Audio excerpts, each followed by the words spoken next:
Rakkoo hin rakkatin. Har'a yoo argatte boru dhabuu malta. Kan har'a dhabee boru argachuu mala. Kan har'a gadde boru gammachuun oola. Guyyaan dhufee halkanaa, halkan dhufee guyyaa ta'a. Rakkinnaaf bal'innis bara wal cinaa yaa'a. Rakkoo hin rakkatin. Nama rakkateetu isa rakkatee beeka. Nama miidhameetu isa miidhamee arga. Kan gubateetu isa gubateef hubata. Kan dhaamoteetu isa dhaamoteef rifata. Rakkoo hin rakkatin. Kan dhabeetu isa dhabeef laalata. Kan cabeetu isa cabeef dhaabbata. Kan beela'ee argetu isa beela'eef muddama. Kan dheebotee argetu isa dheeboteef quuqama. Madaalliin jireenyaatu rakkinnaan eegama. Isa rakkoo argetu isa rakkateef arjooma. Rakkoo hin rakkatin.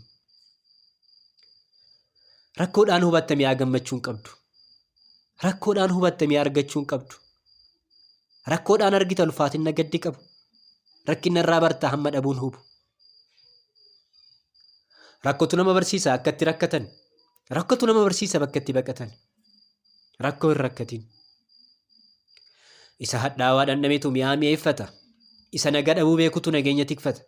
Isa jibbaan hubdeetu jaalala kunuunfata. Rakkoodhaan adda baattaa hiriyyaa dhugaaf dharaa.